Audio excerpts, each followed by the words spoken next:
Përshëndetje të nderuar shikues, jeni me edicionin e lajmeve të orës 11 në televizionin publik të Kosovës. Një lokacion në fshatin Kalluder e vogël të Zubin Potokut mbetet qendër e hetimeve pasi dyshohet se aty ndodhet një varrezë masive nga lufta e fundit në Kosovë.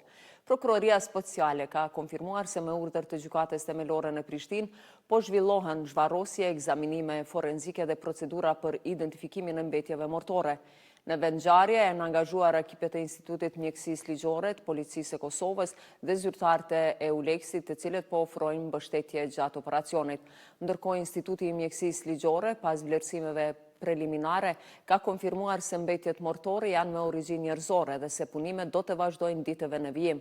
Dyshimet e para janë se mbetjet mund të përkasin intelektualeve të Mitrovicës, të zhdukur me 19 prill të vitit 1999. Derisa hetimet dhe ekzaminimet në Kalluder të vogël po vazhdojnë, lokacionin e ka vizituar dje ministri në detyrë i punëve të brendshme Xhelal Sfeqla, i cili ka përsëritur se institucionet nuk do të ndalen derisa të zbardhet fati i çdo personi të zhdukur. Ai tha se zbulimi i këtij lokacioni është rezultati i punës së institucioneve të sigurisë, Prokurorisë Speciale, Institutit të Mjekësisë Ligjore dhe bashkëpunimit me qytetarët. Sipas tij, hetimet po zhvillohen paralelisht me identifikimin e mbetjeve mortore dhe përnxjerrjen para drejtësisë të autorëve të krimeve të luftës. Ai akuzoi Serbinë për mungesë bashkëpunimi dhe pengim të procesit të zbardhjes së fatit të personave të zhdukur. 3 persona janë ndaluar nga Prokuroria Themelore në Prishtinë pas aksidentit fatal në një punishte në rrugën A, ku nga rrëzimi i një vinçi humbi jetën një punëtor 26 vjeçar, ndërsa një 18 vjeçar mbeti i lënduar. Ndërkaq numri i punëtorëve që kanë humbur jetën në vendin e punës këtë vit në Kosovë ka shkuar në 16. Sindikata e punëtorëve të sektorit privat e cilëson situatën alarmante, duke thënë se siguria e punëtorëve veçanërisht në ndërtimtari po neglizhohet rënd. Ajo kërkon kontrolle më rigoroze nga Inspektorati i Punës dhe përgjegjësi për kompanitë që nuk i respektojnë standardet e sigurisë. Ndërkohë Inspektorati Qendror i Punës ka bërë të ditur se vendi ku ndodhi aksidenti nuk ishte inspektuar më parë pasi punimet ishin në fazën fillestare. Është në tutje me informacionet e tjera, kryetaria e Kuvendit Albulena Haxhiu ka ftuar për ditën e premte një takim me kryetaret e subjekteve politike që kanë siguruar ulëse në legjislaturën e re.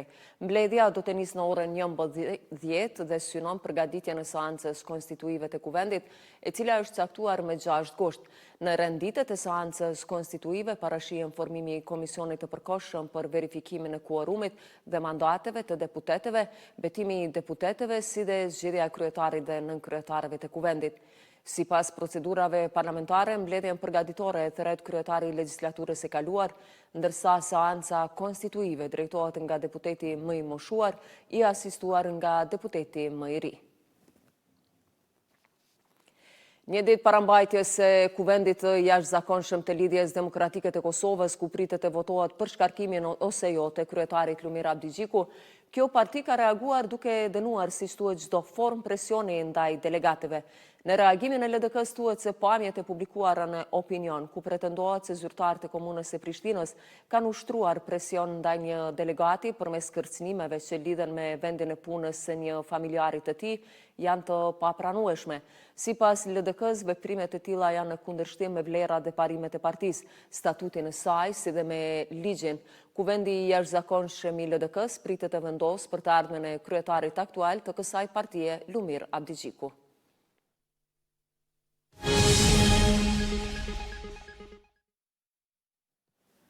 Vala e shtrenjtimit të derivateve nuk po ndalet, çmimet e naftës dhe benzinës kanë shënuar sërish rritje, ndërsa tensionet në lindjen e mesme po reflektohen drejt për drejt edhe në tregun kosovar. Sipas Ministrisë së Tregtisë, çmimi i naftës gjatë ditës së sotme do të tregtohet me €1,74 për litër, 1 cent më shtrenjtë se dje. Benzina do të shitet me €1,53 për litër, po ashtu 1 cent më shtrenjtë se dje. Sipas zhvillimeve në tregjet ndërkombëtare, rikthimi i sulmeve dhe mbyllja e ngushticës së Hormuzit kanë ushtruar sërish presion mbi çmimin e naftës. Çmimi më i lartë në Kosovë këtë vit u regjistrua me 9 prill, kur 1 litër naftë kushtonte €1,91. Temperaturat e larta kanë sjellë kufizime të përkohshme në qarkullim për automjetet e transportit të mallrave. Ministria e Infrastrukturës ka njoftuar se sot nga ora 11 deri në 17:30 do të ndalohet qarkullimi në autoudhë për automjetet me masë mbi 20 ton. Sipas ministrisë, masa është ndërmarrë për shkak të temperaturave të larta, të cilat pritet të arrijnë 32 gradë Celsius ose më shumë. Në rrugët nacionale, rajonale dhe lidhëse, qarkullimi i këtyre automjeteve do të lejohet pa kufizime. Nga ky kufizim përjashtohen automjetet e policisë dhe të institucioneve të sigurisë, shërbimeve emergjente si dhe institucioneve shëndetësore.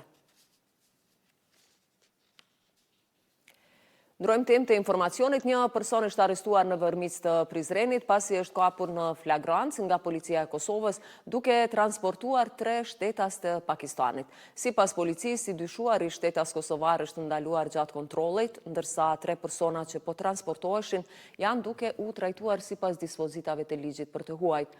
Pas intervistimit me vendim të prokurorit, i dyshuari është dërguar në mbajtje për 48 orë.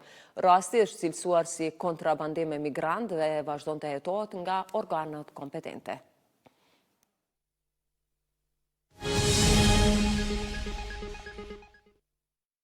Vazhdojmë me informacione nga sporti. Pas dritës, skuadra tjetër nga Kosova kërkon kalimin tutje në kualifikimet për Ligën e Konferencës. Dukagjini nga Klina ballafaqohet me Luganon nga Zvicra, ndeshje që do të transmetohet drejt për drejt në RTK, duke nisur nga ora 16:30. Me informacionet nga sporti e përmbyllim këtë edicion të lajmeve, takohemi në orën 13 me edicionin e radhës.